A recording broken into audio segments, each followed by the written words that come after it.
ওযু খানায় গিয়া পাটা ভিজায়া পায়ে একটু পানি উঠে সেই পানিটা দিয়া চেহারাটা ধোয়।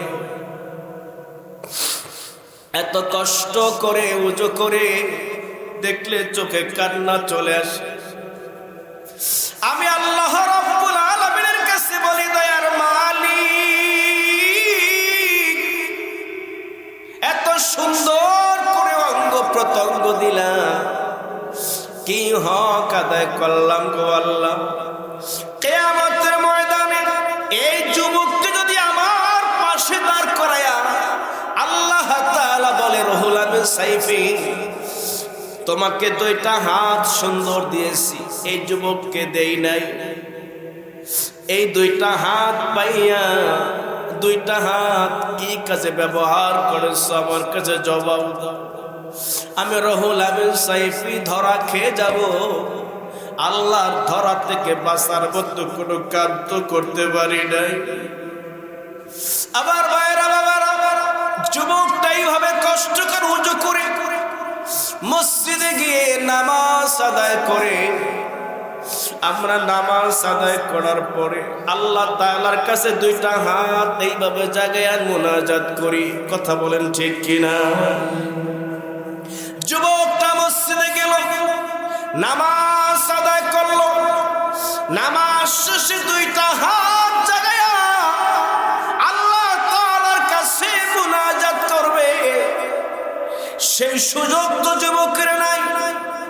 আমার তো দুইটা হাত থাকার পরও নিজের গুনার কথা স্মরণ করে চোখ থেকে একদিন একটু কাঁদতে পারলাম না। আল্লাহ রাসূল বলেন, রাজুলুন যাকারাল্লাহ খালিয়ান ফাফাদাত আইনাহু, যেই ব্যক্তি গভীর রজনীতে সিজদায় গিয়া চোখের পানি ফেলায়া নিজের গুনার কথা স্মরণ করে করে কাঁদবে, আল্লাহ রাব্বুল আলামিন খুশি হয়ে যাবে। বান্দার জীবনের সব গুনাহগুলো আল্লাহ রাব্বুল আলামিন ক্ষমা করে দিয়া বলবে, বান্দারে কাঁদিস না, কাঁদিস না ও বান্দা, তোমার চোখের পানির কারণে আমি আল্লাহ ওয়াদা দিলাম কিয়ামতের ময়দানে তোমাকে আমি আল্লাহ আরশে আজিমের ছায়া দান করব। এত সুন্দর দুইটা হাত থাকার পরও মালিকের কাছে কোনোদিন দুইটা হাত উঠে বলি নাই, মালিক জীবন অনেক গুনাহ করেছি, তুমি আমারে ক্ষমা করে দাও। ওই যুবক তো নামাজের পরে হাত জাগাইতে পারে না। আমরা যারা নামাজের পরে হাত জাগাই আল্লাহর কাছে মুনাজাত করি, মুনাজাত শেষে এইভাবে চেহারা দুইটা হাত চেহারায় মাসে করি, ঠিক কিনা বল? যুবকের তো হাত নাই, যুবকটায় দুইটা পা উঠায়া আল্লাহর কাছে মোনাজাত শেষে নিজের পা নিজের চেহারায় বসে, ও আমার মালিক,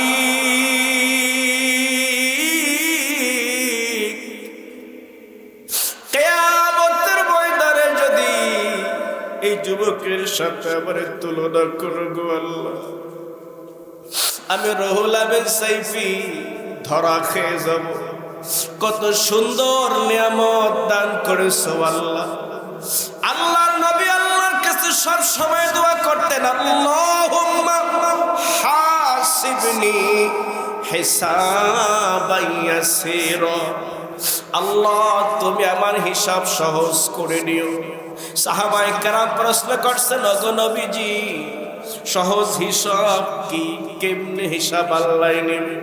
রাসূল বলেন, সাহাবীরা রে, সহজ হিসাব হলো আল্লাহ তুমি আমার কাছে হিসাব চাইও না, বিনা হিসাবে আমার জান্নাতে ঢুকায়া দাও, জোরে কোন আমিন। আল্লাহ রাসূল বলেন, নামাজি ব্যক্তির জন্য 5টা পুরস্কার আছে। নামাজি ব্যক্তির মৃত্যুর সময় কষ্ট হবে না, নামাজি ব্যক্তির জীবিকার অভাব হবে না, নামাজি ব্যক্তি বিদ্যুৎ গতিতে পুলসিরাত পার হয়ে যাবে, নামাজি ব্যক্তির ডান হাতে আমলনামা দেওয়া হবে। নামাজি ব্যক্তিকে বিনা হিসাবে জান্নাতের মেহমান বানিয়ে দেওয়া হবে। সুতরাং যে নামাজের এত ফজিলত, সেই নামাজ সমাজে কায়েম করতে হবে। এই বিধান কার? আল্লাহ রাব্বুল আলামিন সূরা হজের 41 নম্বর আয়াতের মধ্যে বলেন, আল্লাযীনা ইম্মাক্কান্নাহুম ফিল আরদি আকামুস সালাতা ওয়া আতাউস যাকাতা ওয়া আমারু বিল মা'রুফি ওয়া নাহাউ আনিল মুনকার। সুবহানাল্লাহ বলেন।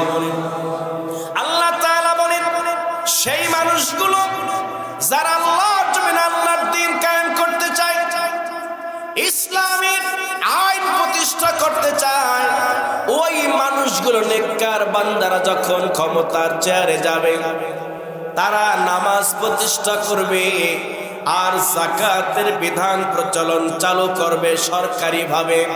যাকাত ভিত্তিক অর্থ ব্যবস্থা নির্মাণ করবে। তখন সমাজে আর সুদ থাকবে না, ঘুষ থাকবে না। বর্তমান সমাজের অর্থ ব্যবস্থা যাকাত ভিত্তিক না, সেজন্য মানুষেরা সুদে টাকা দেয়, ধার চাইলে টাকা পাওয়া যায় না। সমস্যা আছে না? না, আমাদের সমাজে কর্জে হাসানার প্রচলন কমে গেছে। রাসূল কারীম সাল্লাল্লাহু আলাইহি ওয়াসাল্লাম মেরাজের রাতে দেখেন কিছু চাষিরা জমির ফসল কাটতে কাটতে সামনে যাচ্ছে। সামনে যেতে যেতে ফসল কাটা শেষ হওয়ার পরেই পিছনে যখন তাকায়, দেখতেছে পিছন থেকে ফসল আবার আগের মতো হয়ে গেছে। সুবহানাল্লাহ। রাসূল বলেন, ভাই জিবরাইল, এত নিয়ামত এই চাষি পাইল কেমনে? কারণ কি? হযরত জিবরাইল বলে, ইয়া রাসূলুল্লাহ, এই নিয়ামত পেয়েছে ওই মানুষেরা যারা মানুষকে কর্জে হাসানা, মানুষকে বিপদে পড়লে টাকা পয়সা ধার দিয়েছে। সুবহানাল্লাহ। আজ সমাজে যাকাত ভিত্তিক অর্থ ব্যবস্থা না থাকার কারণে সমাজে মানুষ সুদে টাকা লাগায়, কর্জে হাসানা ধার টাকা কেউ কাউকে দেয় না। যদি কেউ ভুলে দিয়ে থাকে টাকা, যখন দেয় নেয় তখন কেউ জানে না। টাকা উঠাইতে গেলে গ্রামে সালিশিও বসানো লাগে, সেই ভয়ে অনেক মানুষ টাকা ধার দেয় না। কথা বলেন ঠিক কিনা? সমাজের পরিবর্তন হবে, সুদ ভিত্তিক অর্থ ব্যবস্থা বাদ হয়ে যাকাত ভিত্তিক অর্থ ব্যবস্থা হবে। আজ বাংলাদেশে ধনাঢ্য ব্যক্তিদের উপরে যেই পরিমাণ যাকাতের অর্থ আসে প্রত্যেক বছরে, তা যদি শরীয়তের বিধান অনুযায়ী শতকরা 2.5% যাকাত দেওয়া হতো, তাহলে বাংলাদেশ দরিদ্র মুক্ত স্বাবলম্বী একটি রাষ্ট্রে পরিণত হয়ে যেত। জোরে বলেন সুবহানাল্লাহ। সম্ভব যদি হয়, বিশ্বস্ত মানুষ যদি কখনো বিপদে মুসিবতে ঠেকে পড়ে আপনার কাছে আসে, আপনি আল্লাহ রাসূলের হাদিসকে সামনে রেখে পরকাল নাজাতের জন্য সামর্থ্য অনুযায়ী টাকা ধার দিবেন। বিশ্বস্ত মানুষকে ধার দিবেন, আপনার আয়ের মধ্যে বরকত বাড়াই দেবেন। কি কোন এক গরিব মানুষ শবে বরাতে রোজা রেখে, শবে বরাতে রোজা রেখে ইফতারের আয়োজন যে করবে, সেই টাকা তার ঘরে নাই। এই জন্য কর্জে হাসানার জন্য টাকা ধার নেওয়ার জন্য এক মুসলিম ভাইয়ের কাছে গিয়ে বলে, ভাই, আমি রোজা রেখেছি, আমার পরিবারে আমার ছোট্ট ছোট্ট সন্তানগুলো রোজা রেখেছে, আমার স্ত্রীও রোজা রেখেছে, ভাই অভাবে পড়ে আসছি, ঠেকে পড়ে আসছি, কিছু টাকা আমাকে কর্জে হাসানা দাও, ধার দাও। সমাজের কিছু নষ্ট মানুষের কারণে ভালো মানুষের বদনাম হয়ে যায়। কথা বলেন ঠিক কিনা? এই সমাজে অঘটন সবাই ঘটায় না, দুই চারজন নষ্ট চরিত্রহীন লম্পট মানুষ অঘটন ঘটায়া গোটা সমাজকে নষ্ট করে দেয়। ঠিক কিনা বলেন? ওই মুসলিম লোকটা টাকা ধার দিল না, অভাবী লোকটা মনের কষ্টে বাড়িতে ফিরে যাচ্ছে। আমার ছোট্ট ছোট্ট সন্তান রোজা রেখেছে, স্ত্রীও রোজা রেখেছে, অপেক্ষায় আছে আমি বাহির থেকে বাজার করে ইফতার নিয়ে বাড়িতে যাব। এখন যদি খালি হাতে বাড়িতে চলে যাই, সন্তানের কাছে কি জবাব দেব? মনের দুঃখে চোখে পানি নিয়ে পথ চলতেছে। হঠাৎ একজন হিন্দু লোকের সাথে সাক্ষাৎ। হিন্দু লোকটা তার প্রতিবেশী, ডেকে ডেকে বলে, ও ভাই কেন কান্দ? বলে ভাই তোমার কাছে বলে লাভ। বলে ভাই বলো, আমি তোমার প্রতিবেশী, দেখি কোনো উপকার করতে পারি কিনা। এবার মুসলিম অভাবী লোকটা বলে, আমি আমার একজন মুসলমান ভাইয়ের কাছে টাকা ধার চাওয়ার জন্য গিয়েছি, সে আমারে টাকা দেয় নাই, অভাবে পড়ে গেছি। এখন আমি চিন্তা করতেছি বাড়িতে কিভাবে মুখ দেখাবো। হিন্দু লোকটা বলে, মুসলিম ভাই অভাবে পড়েছো, টাকার দরকার, মনে কিছু না করলে আমি তোমার টাকা ধার দিতে চাই। আলহামদুলিল্লাহ বলেন। এবার হিন্দু লোকটা মুসলিম অভাবী লোকটাকে টাকা ধার দিল। অভাবী লোকটার মন খুশি হয়ে গেছে,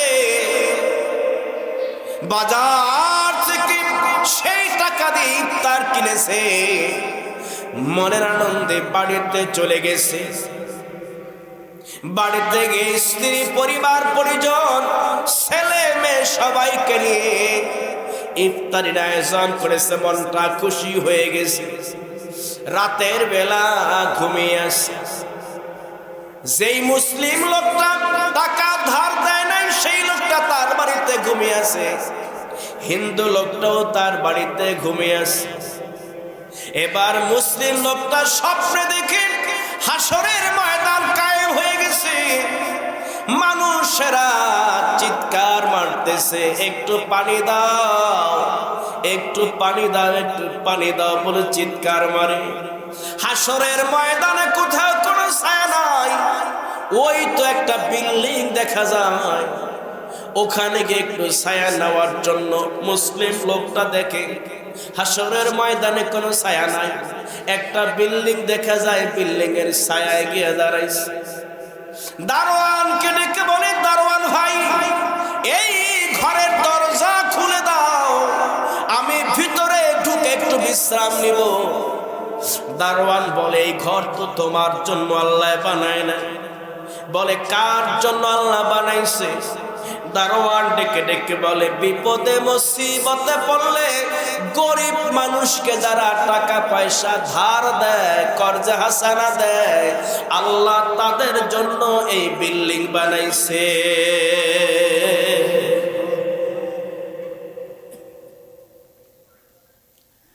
হিন্দু লোকটা তার বাড়িতে ঘুমিয়ে আসে। মুসলিম লোকটার স্বপ্ন দেখে ঘুম ভেঙে গেছে।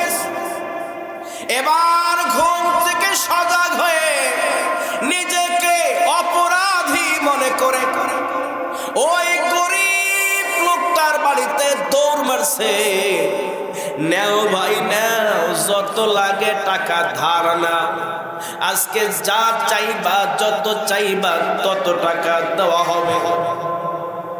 ওই গরিব মানুষটা বলে, না ভাই তোমার টাকা লাগবে না, গতকালকে সন্ধ্যার সময় একজন হিন্দু লোকের কাছ থেকে টাকা ধার করে ইফতার আয়োজন করেছি, আমার চাহিদা পূরণ হয়ে গেছে, আমার টাকা লাগবে।